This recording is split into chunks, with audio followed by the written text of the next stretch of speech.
catch them early. Have you noticed a change in the way your eyes focus? Are you short or long-sighted? A simple trip to the optometrist will perhaps shed some light on the situation. The eye test that we are most familiar with from our school days is the letter chart test. But an optometrist will also measure the pressure of your eyes and check the backs of your eyes for age-related decline, like cataracts or macular degeneration. It's recommended to have an eye test every 2 years. Conditions like diabetes, kidney disease and high blood pressure can alter sight swiftly. Any defect that you find, the earlier you find it, the better. By the age of 8, all problems such as lazy eyes are set. You can't actually do anything about it. Obviously, with long-sighted and short-sighted, you can sort those out later on, but if you don't catch these lazy eye defects early, then that's it. If they're having trouble seeing, they're going to have trouble reading, they're going to have trouble with their schoolwork, and they're not going to perform as well. Also, there are certain occupations where the standards of vision are quite high, and if you end up with a lazy eye and you want to be a pilot or something, you can't. But if that had been treated when you were younger, then perhaps you could. Another sign that it's time to get your eyes tested is if you notice yourself getting frequent headaches while reading or using the computer. If no refractive error is found in your eyes, then perhaps you are suffering from computer vision syndrome. The American Optometric Association suggests regular breaks and the correct placement of the monitor to avoid dry eyes, cricked necks and headaches. If, on the other hand, a refractive error is found by your optometrist, then it's time to go shopping for some new frames or contact lenses. The optometrist will choose a lens that's just right for your eye, then the rest is up to you. Chanel or Donna Karan, anyone? In a well-balanced diet packed with vitamins and minerals, vitamin E stands for excellence in antioxidant action and age defiance. Get your vitamin E boost with a plate of fresh asparagus. White, green, purple, take your pick, it's all good. Choose bright spears and compact tips for the highest vitamin content. Vitamin E is a fat-soluble vitamin and actually needs fats present to be digested, making nuts the perfect snack. Almonds and hazelnuts in particular are high in vitamin E and good fats. Protect your cells' membranes from oxidation with a handful. Oils such as red palm and olive are high in vitamin E. So boost up your red blood cell count by cooking with one of these delicious alternatives.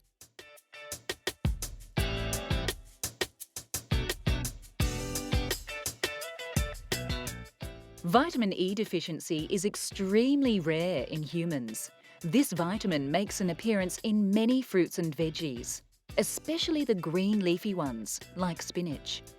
And of course, avocados are where it's at if it's vitamin E you're after. These come complete with good fats too for easy E absorption.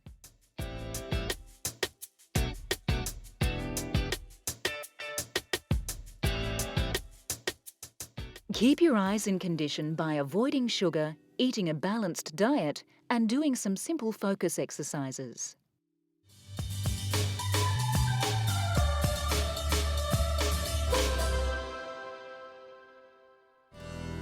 You want to get away from the stress of work and everyday life in the concrete jungle. But the last thing you want is a stressful holiday in an oversized resort with yet more environment-consuming concrete everywhere you look. Imagine vacationing in a place so at ease in its surrounds that it seems to grow organically from the landscape. The oryx are so comfortable with the setup that they munch lazily along while casting an occasional eye at those interesting humans and their bouncy offspring. Welcome to your eco-escape, where you rub shoulders with nature's elite whilst leaving the lightest of carbon footprints in the desert sands. Leave the television and computer at home and the mobile switched off. This is the land of ancient delights. Falconry and camel riding are the main events of the day. Feel a sense of serenity, safe in the knowledge that your presence in this land will leave it more replenished and resource-rich than when you arrived. You won't miss the mod cons of home as you indulge your inner Matisse. See with your very own eyes the benefit of your presence to this landscape. Your tourist dollar funneled straight into the rehabilitation of this ancient land. Flourishing vegetation and plentiful wildlife, the legacy of your soul-nourishing eco-escape. The secret's out. The key to keeping a healthy, dementia-free brain well into your dotage is to give it a good education. Experts are now saying that the risk of Alzheimer's and vascular dementia can be reduced by 46% by hitting the books. Keeping the brain active builds up a reserve of cells that interact intricately with each other. The benefits of this brain cell bank stretch on way after you've completed your course. But there is a trick. You have to keep your study stress-free. Stress while studying can actually reduce your memory capacity and mislay information. So don't take on too much. Scientists agree the best form of education for building the brain must be reasonably complex, varied, frequent, and, well, interesting. But it's not only the academic side of education that has the brain firing on all cylinders. Social participation and communication in a class environment maintain healthy brain function too. Brains do not lose volumes of cells as the person gets older. The amount of cells a person has at age 25 is close to the amount they'll have at 65. The connection between cells deteriorates with lack of use. So it's important to keep up the education of your brain right through your life. You want to keep your account full at the brain bank. New neuro pathways can be created at any age. So don't let the fact that you're over 50 stop you from learning what you've only dreamed of. Always wanted to be an artist? Educating your brain in matters artistic might be the thing that keeps you living longer. Experts in geriatrics say that those residents who regularly partake in arts and crafts keep their faculties longer than those who sit and veg out in the nursing home. The options for education are limitless. There might be a university or a college in your area that specialises in adult education. Ever fancied learning a new language? Trying out the latest dance craze? Take your pick of brain-stimulating activities. And if you can't make it to a college, experts all agree that a great way to keep your brain alive is to read, read, read. Educate or vegetate.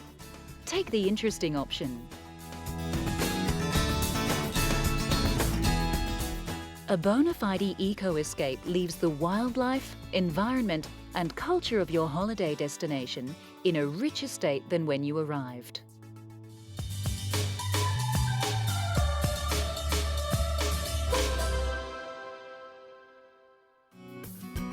Do you need to book in for a spot of resurfacing? Sounds like something you'd have done to a car, doesn't it? But for the last 20 years, doctors have been using excimer lasers to recontour, resculpt and resurface the eye. Contrary to popular belief, absolutely everybody has some kind of refractive quirk between their cornea, that clear flesh over the eye, and their retina, the little black hole that adjusts to the light. For some people, the refractive error is so pronounced, it hinders their focusing ability. You might be suffering from short-sightedness or myopia, which means you can only focus on close objects. Or you might be long-sighted. This is called hyperopia. An optometrist or ophthalmologist will help you decide if you're suitable for eye surgery. Most common refractive complaints are correctable with laser eye surgery. After receiving antibiotic drops and a few local anaesthetic drops pre-op, you'll be in the competent hands of the surgeon and his advanced machinery. The surgeon will remove the topmost layer of skin from the front of your cornea, and then the resurfacing of the deep cornea begins. The laser removes cells from the surface of the cornea until it is all smooth and appropriately shaped. It actually doesn't take very long.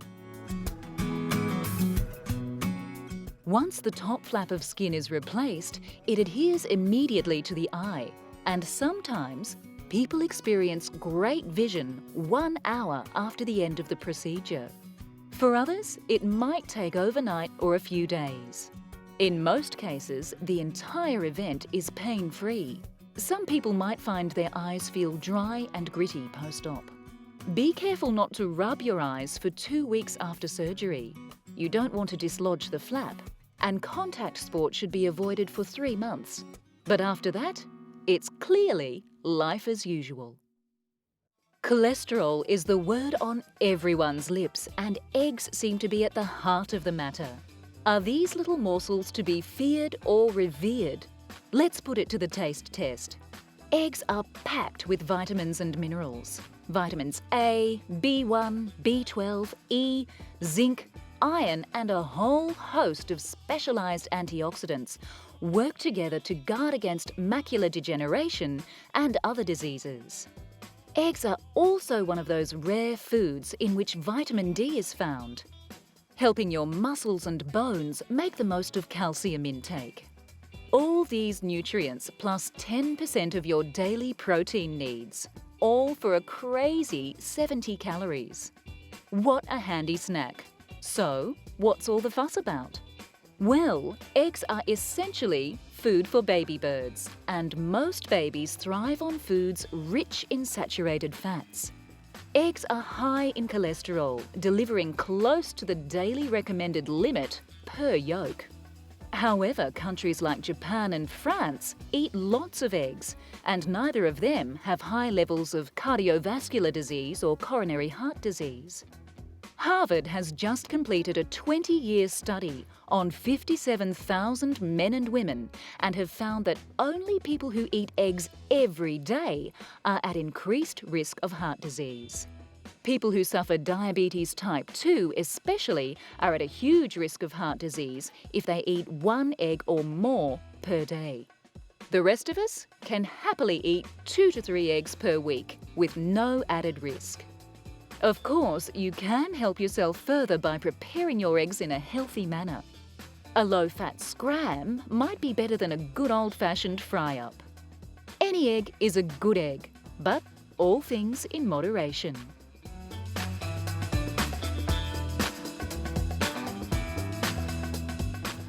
Try to choose eggs from free-range hens. They have a third less cholesterol and twice the good fats than cheap cage eggs.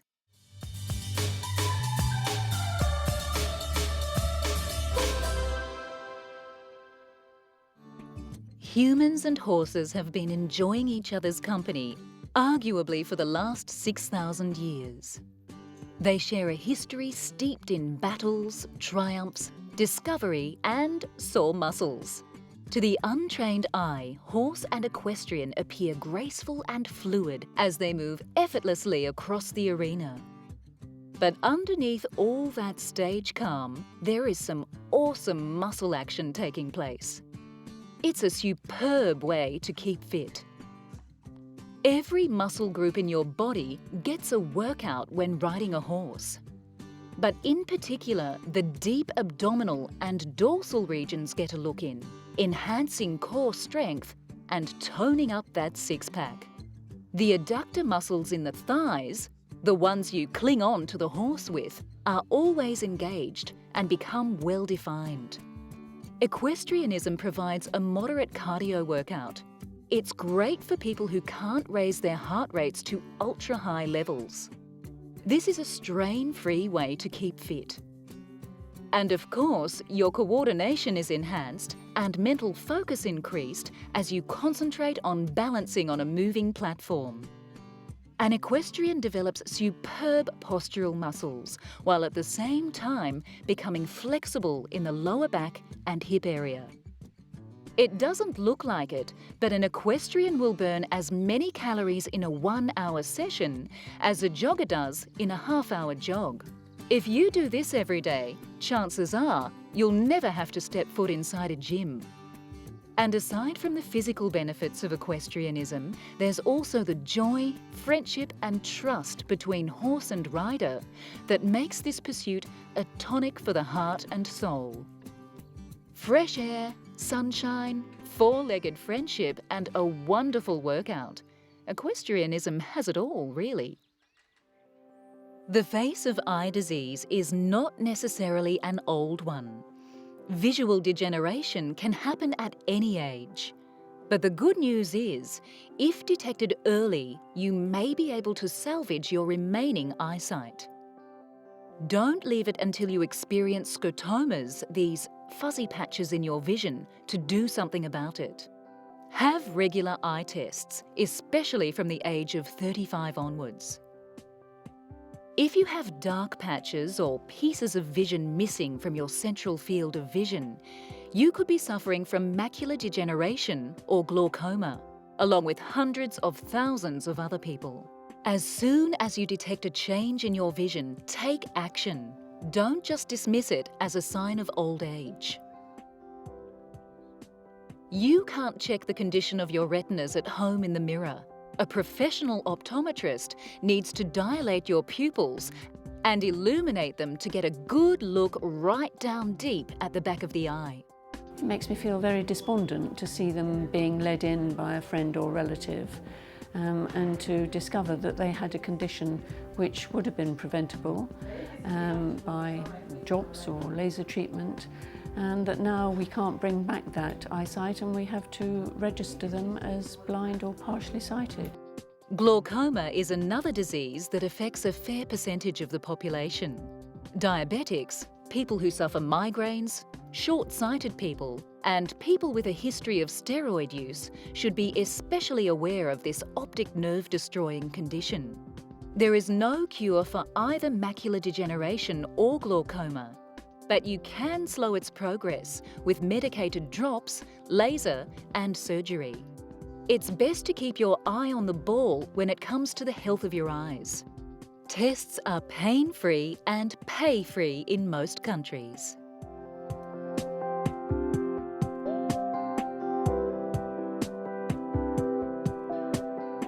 Always wear protective headgear when riding. Your head may be 3 meters from the ground. That's a long way down.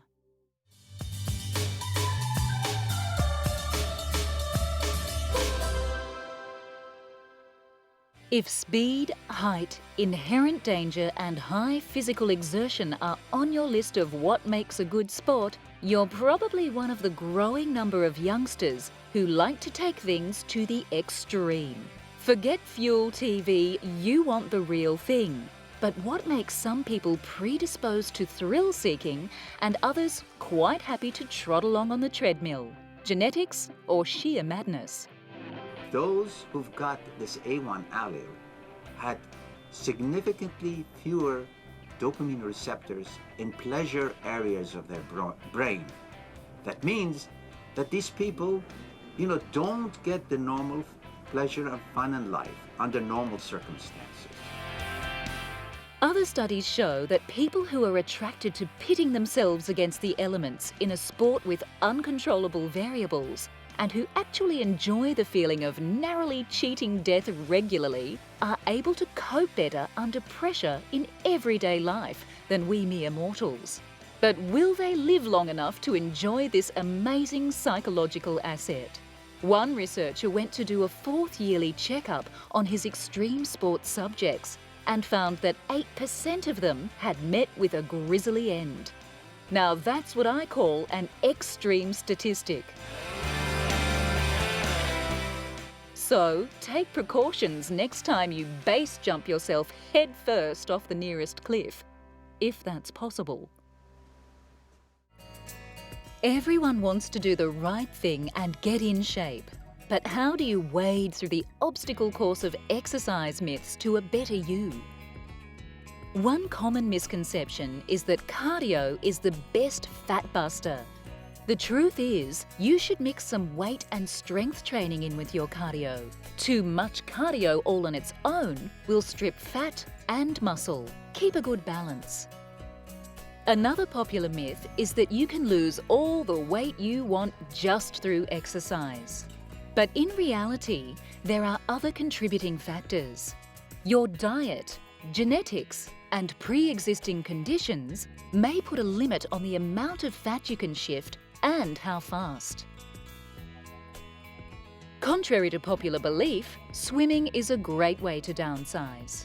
But getting out and about to a gym is not everyone's idea of a good time. It's a myth that the gym is the most effective place to exercise. Do what's right for you.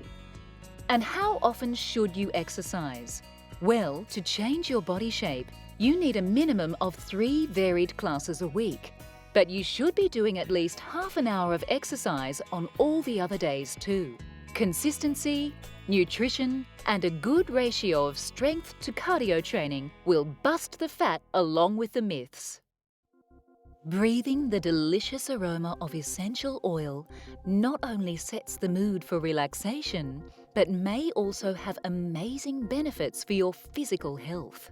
According to a recent study from the University of Southampton, oils such as lavender, thyme and tea tree are very effective at killing off dangerous bacteria. Almost 100% effective. E. coli and golden staph just can't survive in the presence of these powerful plant oils. The essential oil industry is coming along in leaps and bounds. Now, due to new technology, fewer harsh solvents are being used in the extraction process. So you can breathe in all of those wonderful scents without a care in the world. Essential plant oils can be used to aid the healing of anything from respiratory infections to severe depression. The perfect potion for health and happiness.